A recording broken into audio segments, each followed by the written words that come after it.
we're going to be talking about the Jeff Speakman martial arts crime movie, The Perfect Weapon. And I actually hadn't heard about this movie until a friend recommended it to me here recently, and I really wasn't familiar with Jeff Speakman as a martial artist at all. But this movie really impressed me. As far as you look at those guys like Van Damme and Seagal, Jeff Speakman to me, he's right there. And I like he uses the high kicks like Van Damme in this thing, but he also does the handsy stuff like Seagal.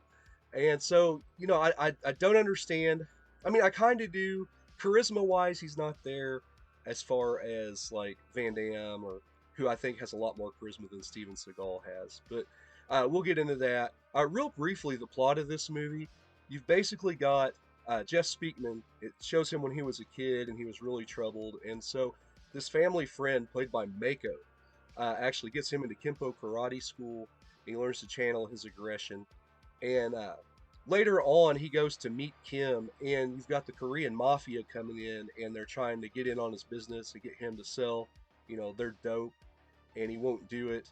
And so Jeff, whose character's name, oddly enough, is Jeff in this movie, comes in. He's taken down the Korean Mafia, and that's basically the plot of The Perfect Weapon. They kill Kim, and he's out for revenge.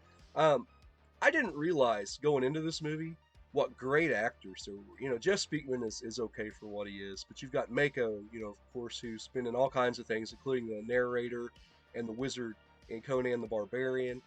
You've got Professor Tanaka, who was, Sub-Zero in The Running Man and several other movies. He was in Darkman, I think.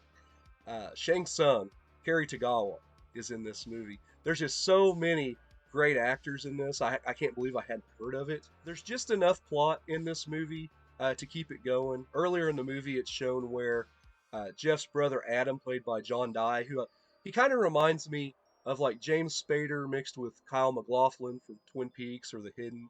I don't know what else he's been in, but I liked him a lot in this movie. It's them as kids, and this football player's picking on his brother, and he uses this karate that he's learned and nearly kills this guy, and so his own father kind of banishes him from the family. And I like the dynamic they have, when it picks up like 15, 18 years later. And so you've got Jeff trying to get in and infiltrate this Korean mafia, and his brother, it turns out, is a police detective. And so, I thought that was pretty interesting, and they keep crossing paths. They have a great exchange later on in the movie after Tanaka, ends up escaping from police custody and beats up Adam. Adam's in the hospital, and Jeff goes to meet him just before he's getting ready to do this all-out assault, on them down at the docks. And Adam says, there's a thin line between us and them, and once you cross that line, there's no coming back. That was kind of the deep moment in this movie. I really appreciated that. But the action scenes are the reason to like and watch this movie. This movie's actually on YouTube if you want to see the entire thing. It's like an hour and 25 minutes. Definitely worth a watch. So many great action scenes in this movie. When he goes to meet Kim, to reunite with him, and all those guys are holding up his antique shop, and he takes those guys out. There's a scene right after that where a bunch of thugs go to take his wallet. That's probably the only scene in the movie where I'm like, ugh, because Speakman's delivery there probably wasn't the best. You want my wallet? Here, take it. But then it's followed by this great scene where he takes out all four guys just so fluidly. There's a great martial arts scene where he's trying to get information to find out who ordered the hit on Kim.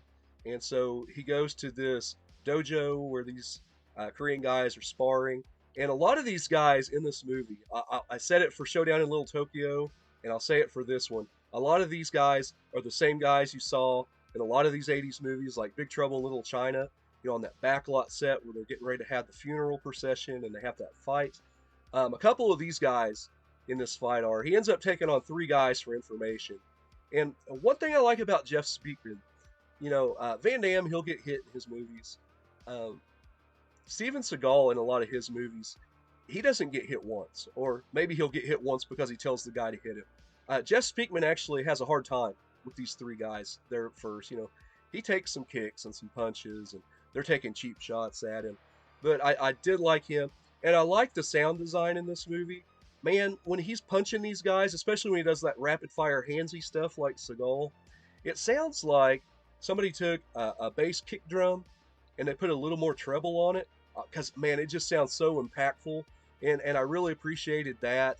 It makes everything just seem that more hard hitting. There's some more great fights in this movie. At one point, James Hong's character Young, he's the actual bad guy in this movie, but he's trying to get Jeff to think he's on his side, and he was friends with Kim, and so he tries to get Jeff to take out his competition. And I like that there was this whole subplot in the middle of the movie, and that now you know that Young's the bad guy trying to use him as a pawn. So when he goes to take the Korean boss out that's actually innocent of this crime at least, that's a pretty cool scene. There's a really good chase scene where Professor Tanaka is running from the cops, and they're down by the docks in this high speed chase, and it's great. There's this truck that's hauling cars, overhead on this huge trailer, and it pulls out in the middle of the street. And of course, you know what's going to happen next. This cop car comes out. Tanaka hits it, goes 45 degrees in the air, comes down on its side, it slides into that carrier, and of course, one of the cars falls off on top of his car. And of course, I like that scene because Tanaka ends up coming up out of the sunroof, pressing that car overhead just to show you just what a menace he is.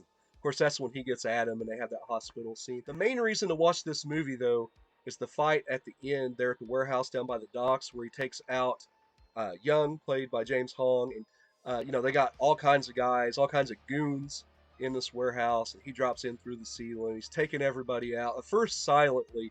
But then at one point, these guys come after him.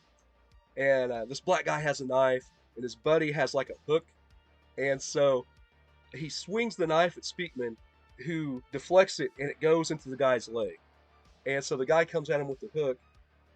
Well, he takes the knife out of the guy's leg, fights him, and then sticks the knife back in the guy's leg before roundhousing him. I thought that was great. I'm surprised, since this movie is so ill known, that it hasn't been stolen by like Seagal or Van Damme or something. That's a great touch to a martial arts scene like this. I really appreciate that scene. Can't applaud that enough. But he ends up getting, of course, Tanaka later on, and Young, and that's the end of the movie. And there's this whole subplot too, when he was a kid of, you know, his teachers teaching him, "You're the tiger. Eventually, you'll be the dragon." When you learn to self-control. And so he doesn't kill Young, and so there's this great scene at the end where, he becomes the dragon. Um, the girl in this movie is played by Marissa Haggerty, I think is how you say her name. She's from like Law and Order, SVU or SUV, however you say that. Uh, she's in this just real briefly in one of her first roles. I liked her. I like the sound design. This movie reminds me a lot of Showdown in Little Tokyo. Not only you've got an outsider infiltrating, an Asian mob, but you've also got just action scene after action scene. Like they're playing like every 5 minutes or so. It seems like so. It's a very quick watch. I can't recommend The Perfect Weapon enough. And it is what it is on the acting side. It's not anything great, but the action scenes are, and that kind of makes up for it to me. Overall, I'm gonna go 6.75, 6.7 for The Perfect Weapon. I think it's definitely worth a watch. Like I said, it's on YouTube. Be sure and check that out there. So yeah, guys, I'd like to thank you for checking out this review. I've got a lot of other martial arts reviews on this channel, especially from this time period, whether it be JCVD, Dolph Lundgren, Steven Seagal. Be sure and check those out. Let me know what you think of The Perfect Weapon down in the comments, and Jeff Speakman as a martial artist. And until next time, guys, this is Andrew, and I'll see you down the line.